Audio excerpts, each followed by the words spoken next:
floor is open for those of you in the room in person and those who are online virtually. Virtual questions, someone is monitoring the chat. If you are over in Hageman Hall, just across the hall from us, and you have a question, you could just take a few steps over to the chapel and ask it in person, okay? So our mission this year is to equip you with tools to foster emotional intelligence within the Black family. And as I stated, our theme is using our words. So panelists, thank you. The first question for everyone is, when you think about the power of words in relationships, what comes to mind for you? And whoever wants to jump in first can feel free. When you think about the power of words in relationships, what comes to mind? For me, what comes to mind is be cautious of what you're going to say, because once you say it, that's not a bell that can be unrung, and it could be harmful. So what I coach people to do is, like, if you are in that, like, that emotional brain, take a step away. Speak it into your phone. Just about every phone has, like that voice recorder. Speak it into your phone, play it back. And if you still want to say it to someone, then take some more time and call someone to process through, because once you ring that bell, it cannot be unrung. That is extremely helpful. In our workshop, The Whole Family Feels, Tabitha said that when you breathe, it's like the Holy Spirit is moving through your body. And I like that. I'm gonna use it in a sermon. The first time I'm gonna say Tabitha said it. Will, Bianca? It just reminds me that the Bible says that the tongue is life and death. And I find that, I think about, when you said that, I started processing, thinking about my kids. And just how important it is it's okay to share truth, right? But I think sometimes we want to put that extra salt or seasoning, we will put a little Lowry's on that truth. And sometimes the circumstance, right? Having gone through whatever it is, like, so one of your children makes a mistake, right? Or you make a mistake as a human being. Well, you made a mistake. You did something wrong. You're getting the effects of it. And then somebody wants to tell you more about your mistake and how bad it was, and then compound it. And it's really not taking that opportunity to use that mistake as a teachable moment. Instead, it's bringing this treacherous, reminder continuously of what I did, and it doesn't create that opportunity for growth out of that circumstance. So that's what I think about when I speak words, is when I share truth with people, is to share it in a way where it's going to give us a platform to build off of, not a grave to be dug into. Powerful imagery. Yeah. Thank you. You're welcome. If I could add, when I think of the power of words, I think about words written and verbal have had the power to build empires, destroy empires, define, redefine, and take away rights. And I think if we all understood the gravity behind it in our everyday actions, it would actually encourage a lot of us to slow down in a way that is anti-capitalistic, in a way that goes against the urgency that comes within white supremacy, in a way that would reestablish the connections that folks so desperately seem to want in today's day and age. And I think it would break down a lot of barriers that we have just as humankind, and we would understand and realize that we all actually have a lot more in common. I think truly language is one of the greatest things that separate us, and I think it is one of the greatest things that can unite us if we were a lot more intentional about it. Yes, yes. I think all three of you offered some great insights, and I thank you. What I was hearing as each of you were speaking was speak the truth in love, Yes. and speak the way you want to be spoken to. Yes. And thank you for that. Our next question is empathy is extremely important when it comes to resolving conflicts in relationships. One of the things we've been able to address today, I know in the opening session and in the workshops, and I want those of you who may not have been here for that part to know, conflict is not bad. Conflict causes growth and change. It's how you handle it and how you deal with it. But empathy is so important when it comes to resolving conflicts. And so many people don't really know what empathy means. We confuse empathy and sympathy. And Brené Brown has this wonderful short video about empathy. It's a fable because animals are doing the talking. And in this video, she specifies first, sympathy is feeling pity or sorrow for something someone else is going through, and empathy is feeling with another what they are feeling. And in the short video, someone is sad because they've recently had a miscarriage. And one of the animals shows what many of us do, particularly as Christians, when we want to give people something hopeful to think about. This person is sad that they had a miscarriage, and the other person says, well, thank God you have your other child. And that's going right over the feeling of the miscarriage. So help us how we can express with words and show empathy in situations to resolve conflict when one feels unseen or unheard. Yeah. I think when folks experience grief, loss, whatever would incite empathy, I think very often we as humans do three things. One, we hot potato it, so it's like, it's in my hand, I gotta drop it immediately.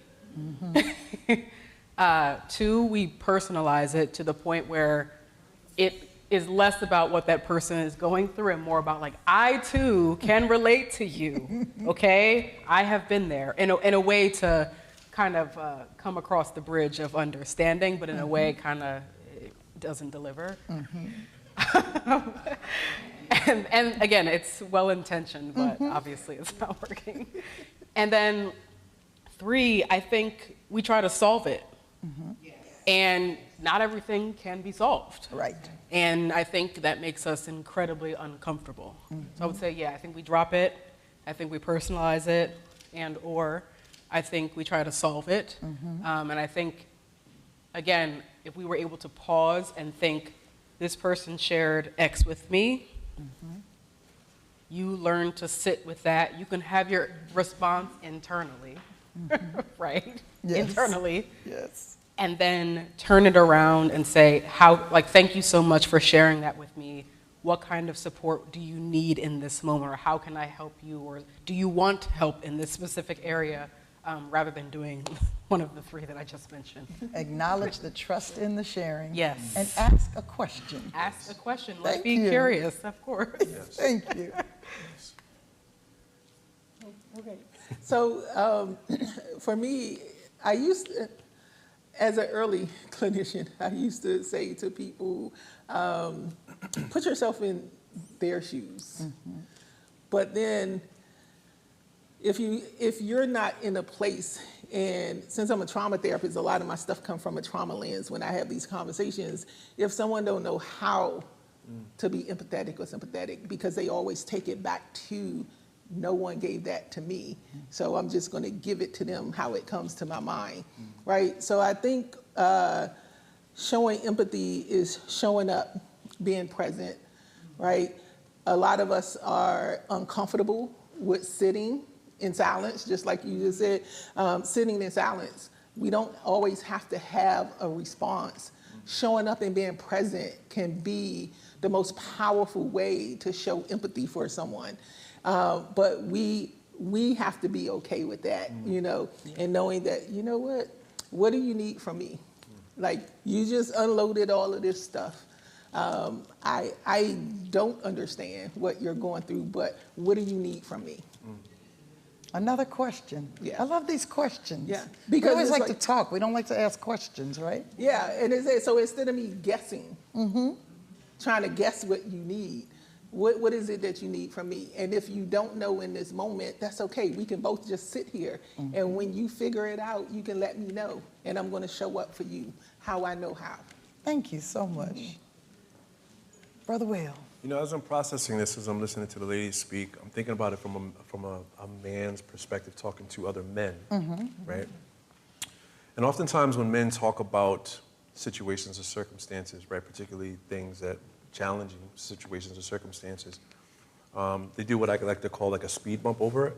So it's like they just very blanketly just share the information. So it's like, let's say, for example, God forbid, I pray to God that nothing like this ever happens, or even to anybody here today.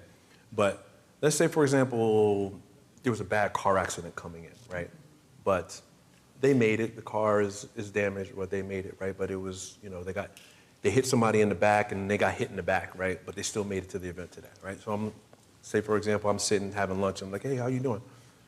Oh, man, listen, I got here this morning. Somebody hit me in the back, and they just, boop, boop, boop, just went right over it, right past it. And it was like, well, there's feelings associated with that. There's feelings connected with that. And I've found in my work with men, there's a lot of traumatic things that men share, but they have no emotional connection to it. So I, like the ladies, ask a questions like, and I'll pause them, because they'll share it in like a group setting, like, hold on a second. Let's just take a moment with that. Like, let's not speed bump past that, because let's talk about, like, what did you feel when that happened? Like, so it's more to asking questions, and for me, with the men, it's a couple things, right? So it's giving them a vocabulary regarding emotions, which we don't really have, and I'm saying that as a man, we don't. We're either happy or angry, right? So we don't have much of wide range of emotional vocabulary, right? And then we don't make the connection to how situations or circumstances like affect us internally, right? Mentally, physically, right?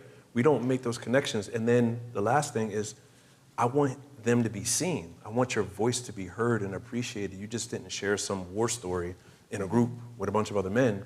Like, you shared something in a moment of vulnerability, which gives you power to know that you do have a voice to share something intimate about yourself.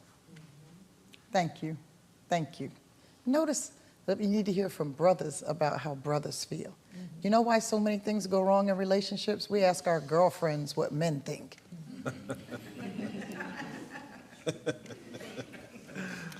Now, I have a specific question for each one of our panelists, and I'm going to start on the far end with Dr. Simpson.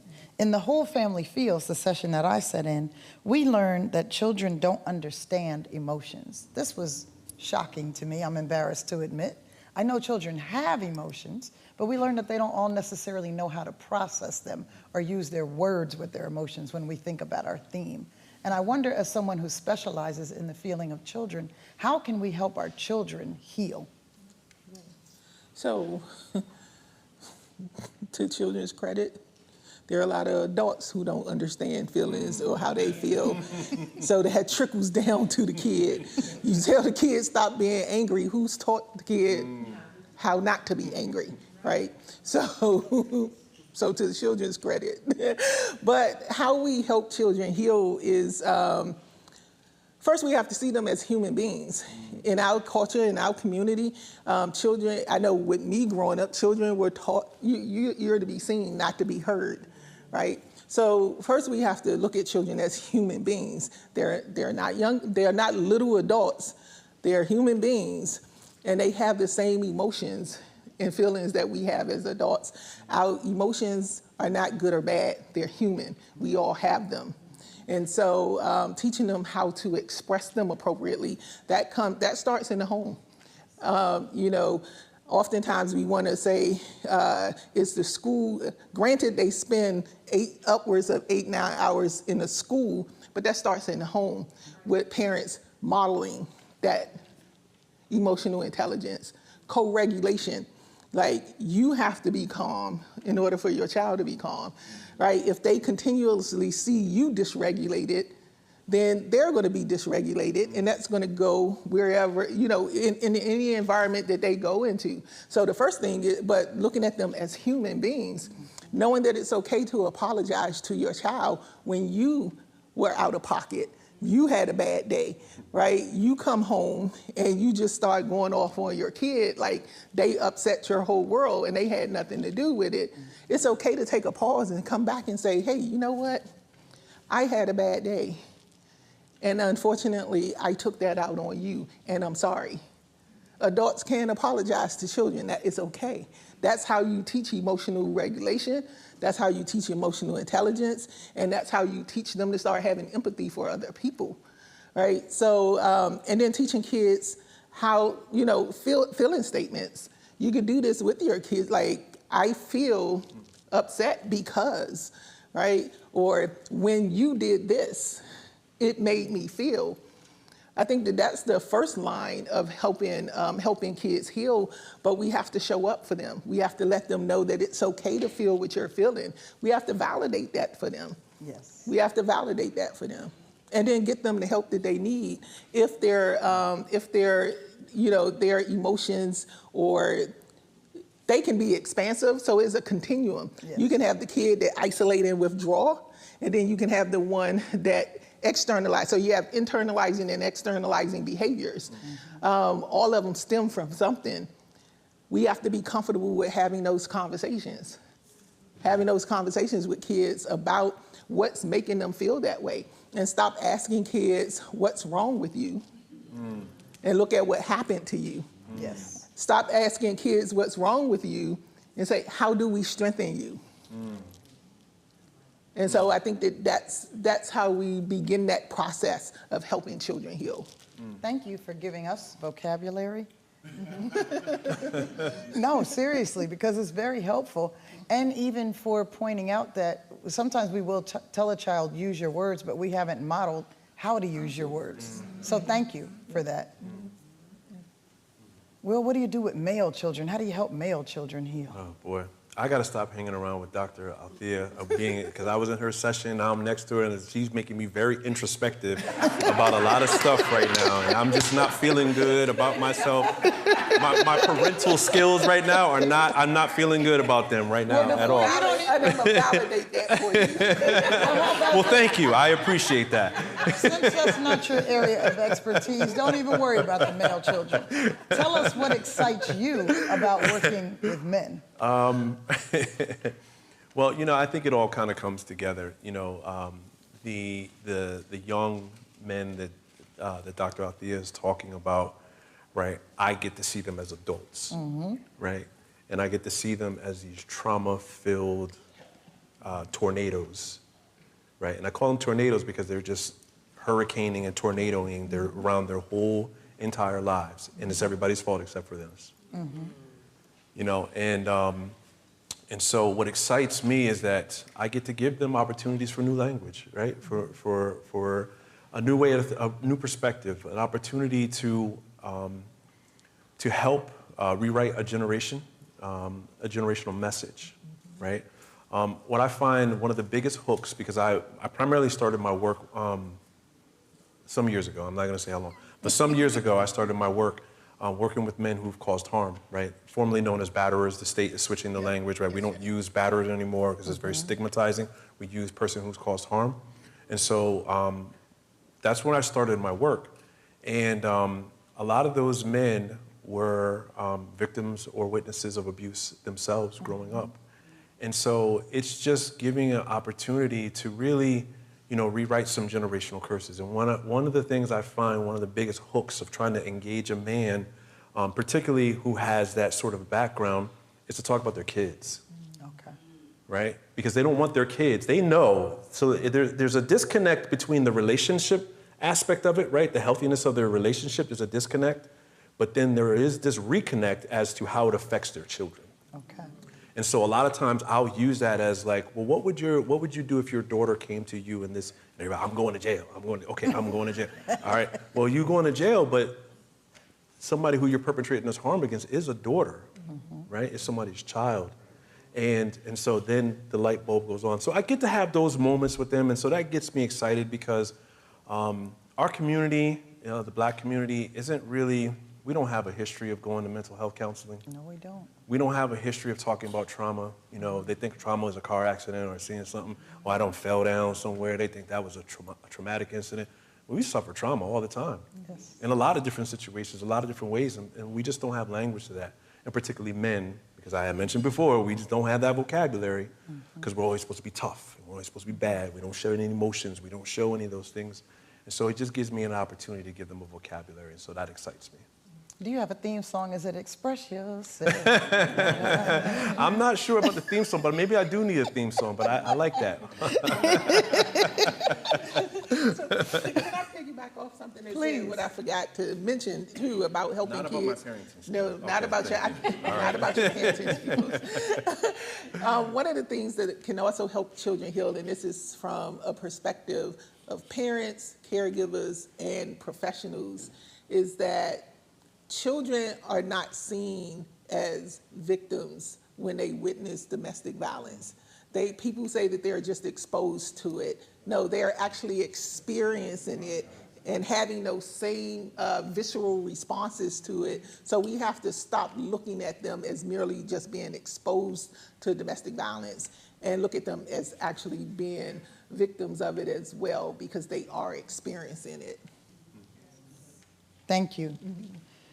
And Miss Bianca, you got everybody curious this morning when you mentioned two things, the manosphere and the word misogynoir. Now, we all know misogyny is people who hate women, but a lot of us hadn't heard misogynoir before when you told us it's people who hate Black women. So can you talk to us about the manosphere and that? Sure. So I will start with misogynoir first. This was coined by a Black feminist online, and it talks about the nuances of perceiving, interacting, dehumanizing Black women specifically. And this coin, was termed looking at the experiences of Black women by folks that identify as non-Black women. So this would be white women, white men, Black men, etc. Right? And so when we think about this, think about votes for women, 1920s, 30s, right?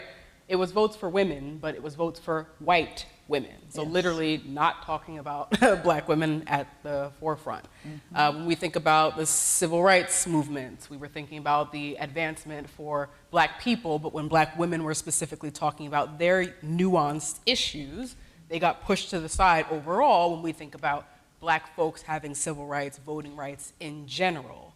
When we think about, and we were talking a little bit about this during lunch, when we look at the behaviors between men and women across different ethnic and racial groups, we do see a lot more internalized hatred, specifically coming from Black men towards Black women.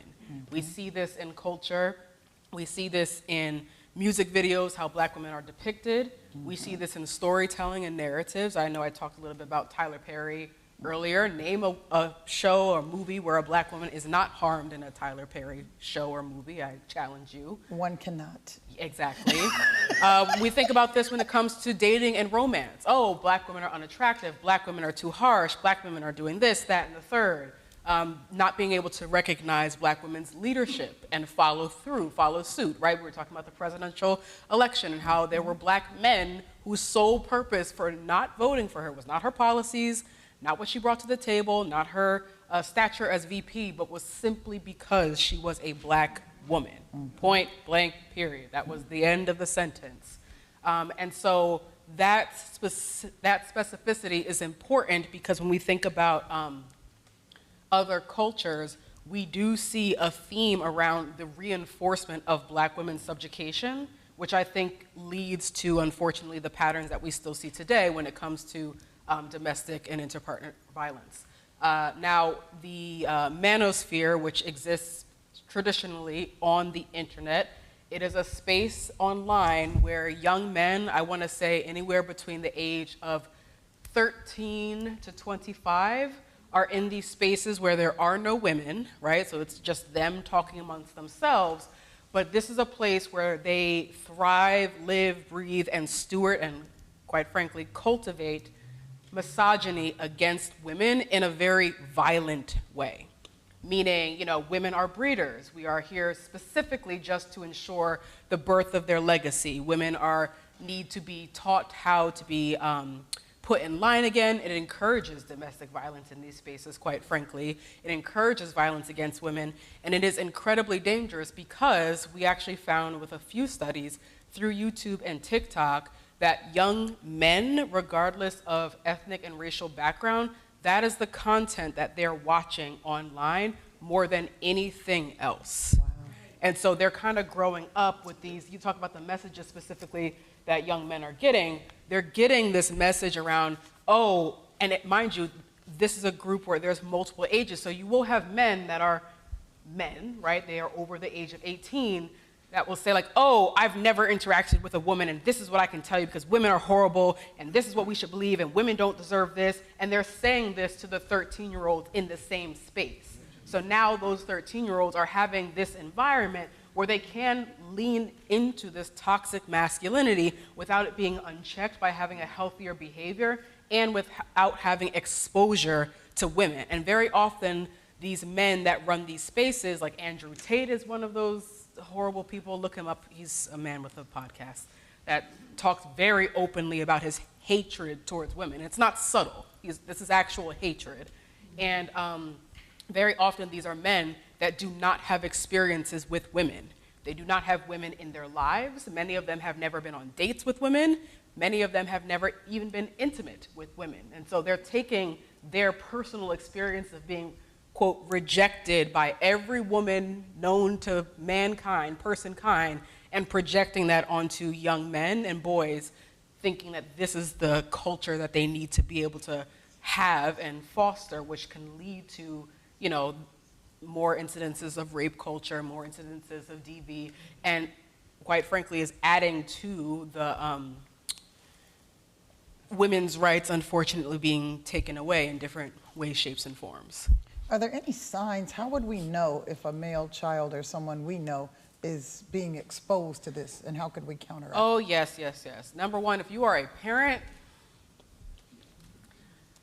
I do believe in taking that child's phone every now and then. And I do encourage you to go through the search history, and if they delete their search history, I say go through the algorithm. The algorithm does not lie, right? So for those of you who are like, algorithm, girl, what? An algorithm online means it monitors how long you spend watching something, how much you like something, how much you comment something. So like, I'm a Disney girl, so if I say, I love this video of this small child in a Frozen dress, and I click little heart one time, the algorithm will say, she likes that. I'm going to flood her with more of that because I know she's gonna engage more on it, and that means there's more money for me, the manufacturer of the site, on the back end.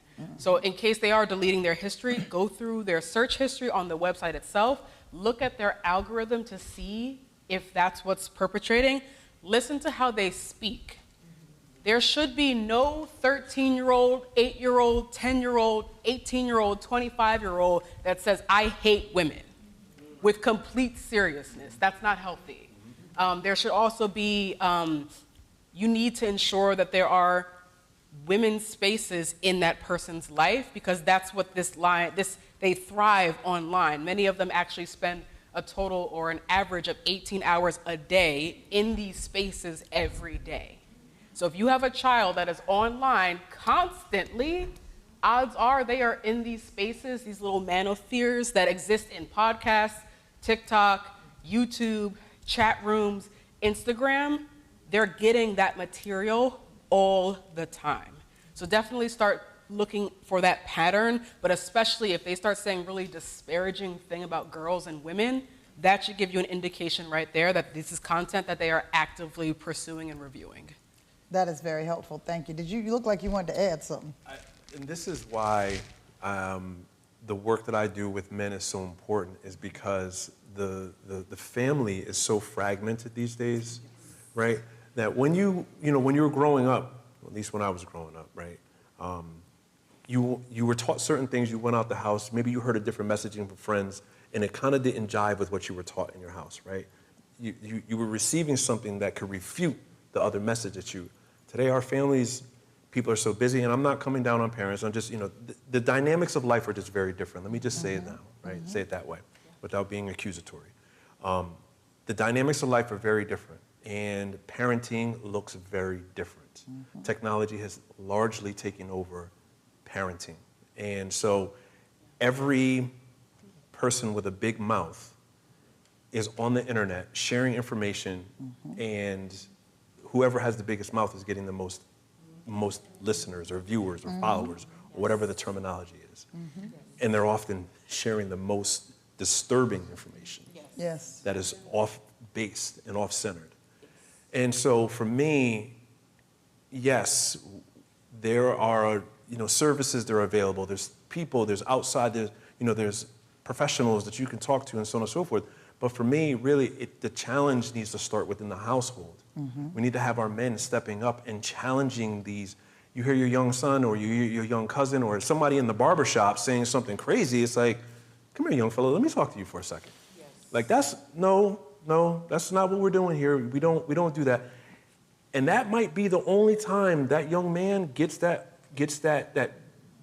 thought process or language challenged. Yes. But we as men need to be ready ourselves to be able to make ourselves available to challenge those manospheric ideas and ideations that are being, embedded in our young folks' minds.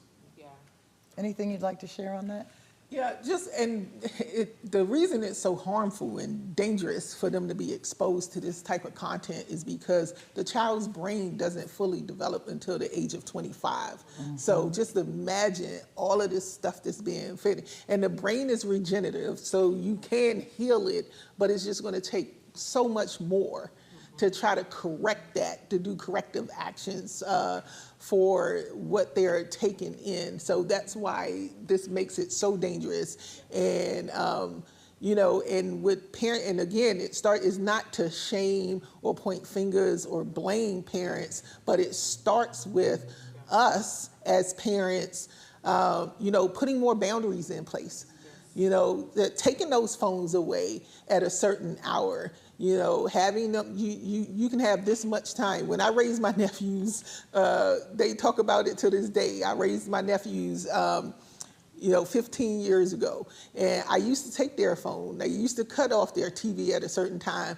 And they read books, and they only had a certain amount of time to play video games. But I also kept them in a lot of sports, right? And they would be like, man, I can't have this. My friends have this, my friends have that. Yeah, okay.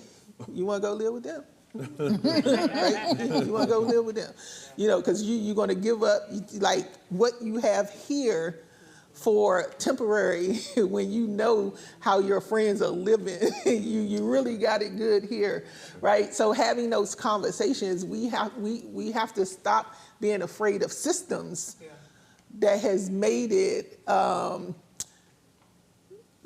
fearful to parent our children. We just have to call it what it is.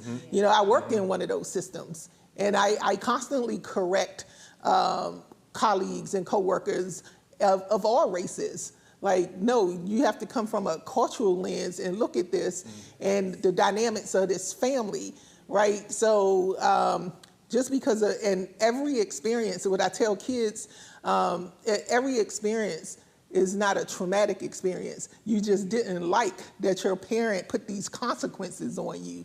That's not a traumatic experience, right? Trauma is something that upsets your ability to cope. Taking your phone away, if taking your phone away is upsetting your ability to cope, then we need to access some more help for you. Right? When kids start, and I'm just being honest, because if we don't have these real conversations, we won't be able to help our kids, right? And so when kids say, oh, if you take my phone, and this is one of the most common things that I hear from parents, why they do not take their kids' phone from them, because they say that they're going to kill themselves. Okay, so if they're going to if this is what you're threatening, parent, no matter what you're doing, stop. Take them to the hospital to go through that evaluation process. One or two things going to happen. They either going to get the help that they need, or they're going to find another way to express that and let you take that phone, because that evaluation process is nothing to play with. It's not a joke. You're going to spend about 10, 12 hours in the hospital without food, right? Because they're not going to let you leave. They're not going to let you leave. I told one teenager that I used to work with, I was like, well, if you're going to keep threatening this, what I'm going to do is encourage your parent to keep taking you, so you better put some crackers in your pocket, because you're not going to be able to leave. He was like, I'm there with no food. And I can talk about this because I have a release. I don't talk about any cases or anybody that I worked with that I don't have a release. They appreciate the type of work that I do educating the community. But I'm like, you better have some crackers or something, because always have crackers on you if you don't know when you're going to do this, because you're going to be in the hospital. Because that was his complaint. I was in the hospital for 12 hours and I didn't have nothing to eat or anything. Put some crackers in your pocket, or learn how to regulate your emotions, right? And so we have to have these conversations with the parents and the kids, not flower therapy. I'm a different type of therapist. I'm a different type of therapist, because I'm going to be real. I practice from a place of reality, because I know the reality that's out there for our kids. Yeah. And I would say real quick, speaking of different times and like not blaming parents, something that I think has to be done now that we didn't have, or no, I had this growing up. You have to teach kids how to be on the internet. I mean, it is very easy to just give a child an iPad and say, here you go. But when I was growing up, this is like when the internet first came around. It's like we had to learn. We did not know how to type. We didn't know how to look something up. They taught us how to find credible websites, resources, etc. Yes. When you have a bunch of folks with a mic that their expertise is fabricated, it makes it easier to find these folks. And so often I tell folks, if you're going to have your grandkids, nieces, nephews, whatever, on the internet, you have to teach them how to be on the internet. A mic and a large audience does not equal intelligence, does not equal a degree, does not equal expertise. And I think we have to be able to show folks that. Like when I'm teaching on campus, I actually have my students as an assignment. I'm like, find someone that is red pill or in the manosphere, and I want you to find them, and I want you to hear what they say, and I want you to be able to actually discredit what they're saying. How easy is it to find someone like that? Very simple. And remember, these folks are sponsored.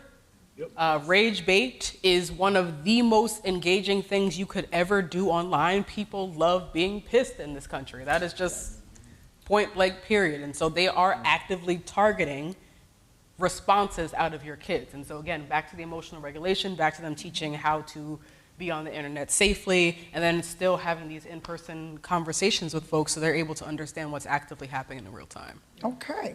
We have 2 more minutes. Go ahead with 1 minute, and I got to ask another question. Okay, so and as far as our youth, right, our youth experience and engage in intimate partner violence and is exposed to domestic violence as well. And one of the things that I'm finding as I am developing this program, this substance use program for the city of Alexandria, is that substance use and these TikTok challenges is really driving the behavior of them engaging in intimate partner violence at 12 and 13 years old. You know, coming to therapy bruised, showing up at home, you know, people, and even on the subway and stuff, they see these teenagers engaged in this behavior and no one says anything. Yes. You know, you hear them say, he was just hitting me, and no one, all of the adults around said nothing. Right? And so that substance use and these TikTok challenges, and I'm going to tell it, shame the devil. If y'all see y'all kids with a whole bunch of Benadryl, y'all know how they started taking Sudafed out of the, and putting it behind the counter. If you all start seeing Benadryl going behind the counter, now that's the thing that a lot of these kids are using, you know, to cope with a lot of trauma and violence that's in their life, and their sweet spot is taking 20 to 24 pills at one time. At one time, that's their sweet spot to get that high or that disconnected feel. So we really have to pay attention to what they are looking at online and what they have, bringing in the house. This is my stuff. You pay bills here? I think going back to, some stuff from my childhood or the old days is still protective factors. You don't have a house, you don't pay rent here. Yes, I'm gonna honor your space and your privacy, but I'm still legally responsible for you and I'm still your parent. And so if I don't condone it, just because they doing it, we don't have to condone it. Yeah. Just because we still have to address problematic behaviors. Thank you very much for that. Earlier, and we're delighted for our online participants, a question was raised in your plenary this morning that we didn't get to cover because of time, and it had to do with the scenario that was raised about when the brothers are together and a cat call is made and a brother might have a weapon and all of that kind of stuff. And someone else spoke and said that we need to intervene when we see situations escalating. The question is it always best to intervene?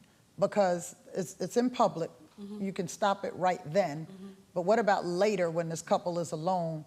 Might the person who was about to do the harm be more angry that they were intervened earlier and cause more harm later?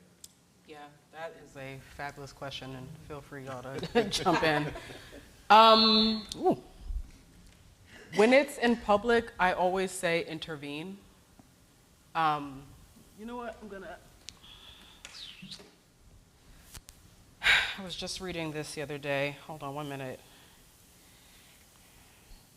Let's see. And this is why I say public intervening is absolutely the responsibility of everyone. I will note a trigger warning because what I'm about to read is really hard to hear, and it does have to do with assault and sexual assault. So 2 children, or I should say this was published 2 days ago. 2 children, ages 9 and 10, charged with assault, kidnapping, and rape after a 5-year-old allegedly found unrecognizable. They physically and sexually assaulted a girl in public, strangulation, 2 counts of felonious assault, and essentially this took place in front of a couple of folks. And I share this because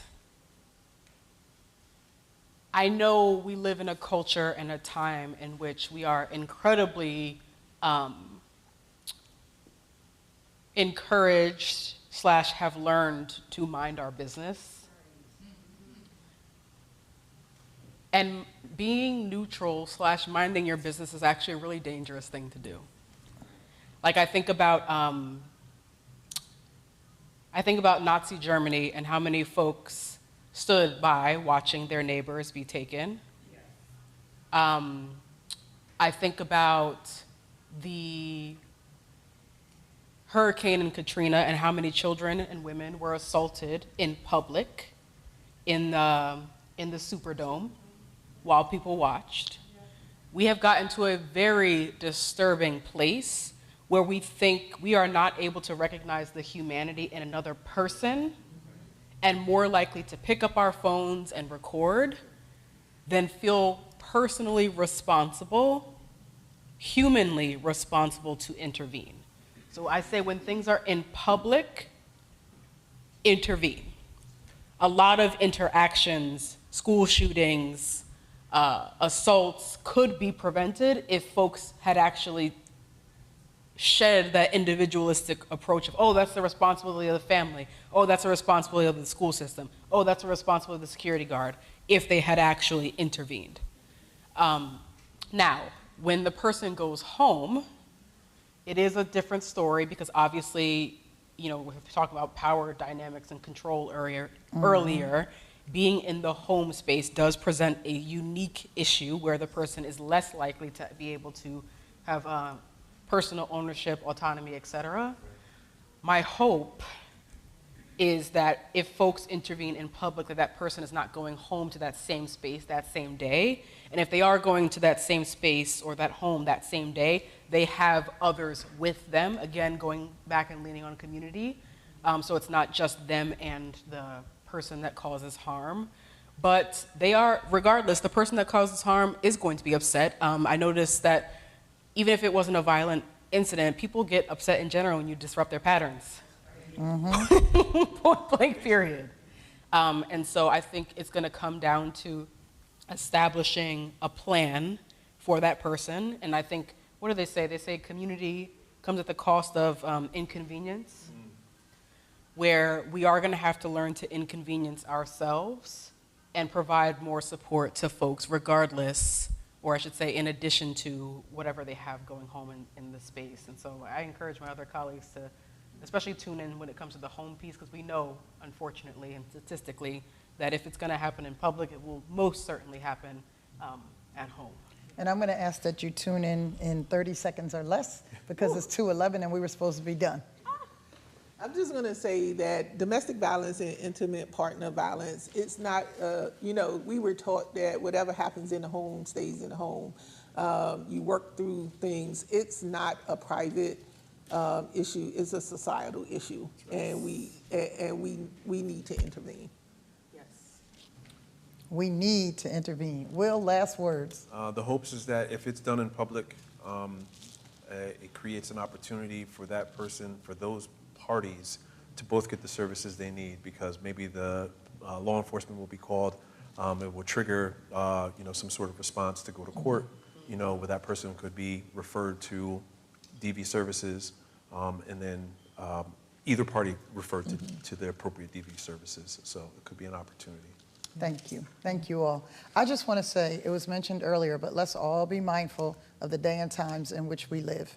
When law enforcement is called for us, it is exponentially more dangerous. Yes. So what we can solve as a community, within our community, will literally save lives. Yes. Thank you all for your time on this panel, for your time in the room, for the question online. Those of you who didn't get to ask your question, guess what? The day is not yet over. We have breakouts next. We have barbershop conversations, which will be a male environment. It will not be the manosphere. You will be led by Reverend Dr. Reginald Steele and Brother Will DeBose. And sisters, we will be in beauty shop conversation. Reverend Herman Scott. How could I forget my brother?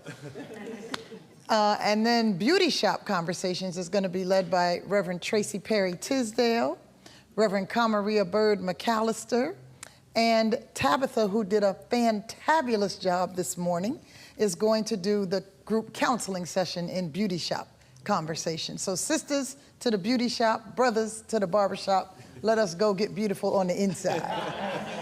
And before we go, Dr. Carter has something to say. No, I was going to say the brothers are here in this classroom. I believe that's 112. 115, 115. the Jerry Sanders room. Oh, the Jerry Sanders.